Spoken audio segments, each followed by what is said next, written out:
It's in the Wall Street Journal.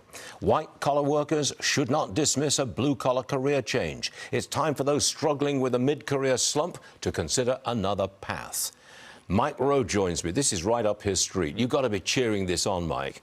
My question is, are you seeing a lot of people switch from white-collar to blue-collar? And if so, why?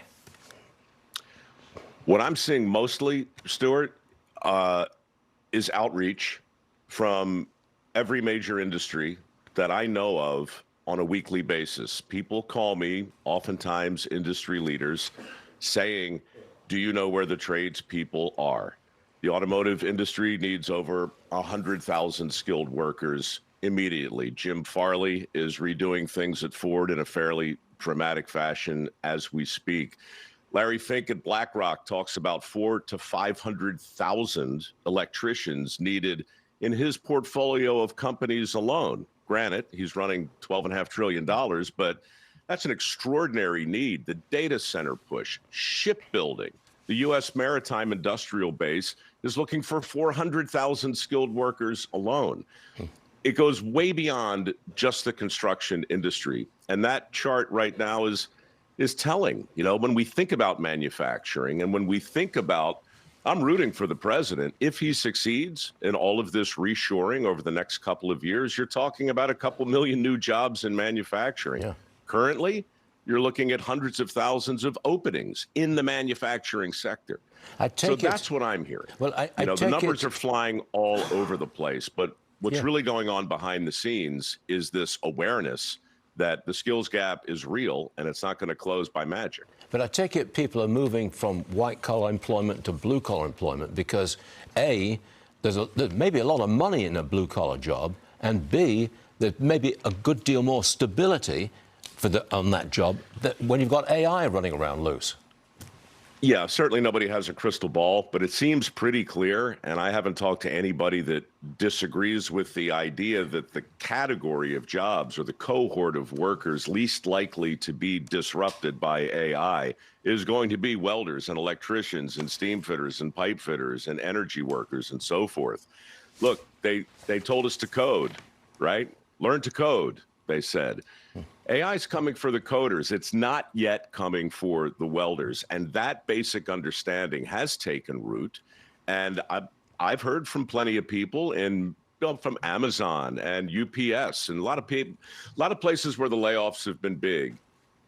You hear about people retooling, rethinking, reimagining things. But look, even as that happens, we have to think differently about the way we train the next generation of skilled workers. It just makes no sense that it should take 6-7 years for a plumber to become a master plumber. You can become a thoracic surgeon in the same period of time. We have to accelerate the way we teach the skills, and we have to rethink, I think, virtually everything through a time-based rubric into something that's more meritocratic. Yeah, I got it. I perceive a social bias against blue-collar jobs. I mean, parents want their kids to go to the office and not the factory. Is that bias still there? Can it be changed at all? Sure. That bias is a conscious choice, just like work ethic, just like gratitude. There's a bunch of stuff we can't control, but the definition of a good job and what we do socially to promote the aspirational components of a given type of vocation, that's very deliberate, that's very conscious. And for the last 40 years, I would agree, that's absolutely been on the downside. We have promoted one form of education at the expense of all the others, and consequently, one part of our workforce at the expense of the other part. That's certainly contributed to the gap that we have today. Is it changing? Yeah, for sure. But it's like turning a tanker around in the ocean.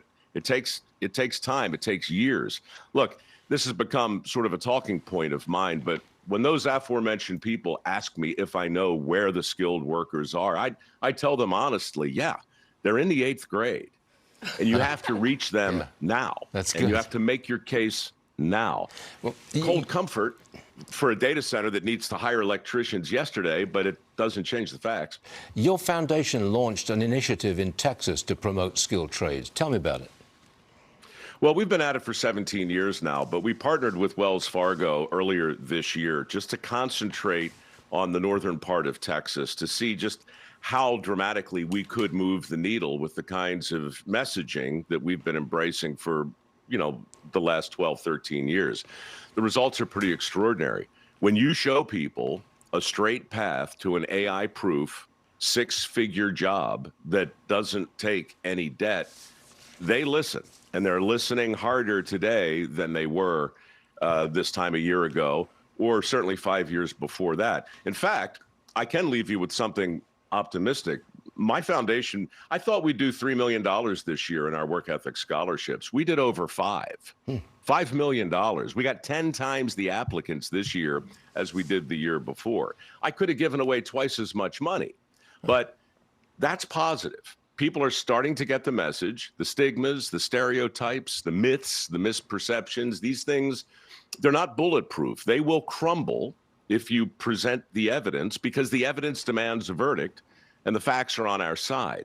It's really a communication challenge, and I'm happy to tell you, I mean, you've heard me beat this drum for years, but the companies that are paying attention now to what we're doing are in a different category. I'm talking about banks. I'm talking about big investment institutions who have done the math, and they see where this is headed.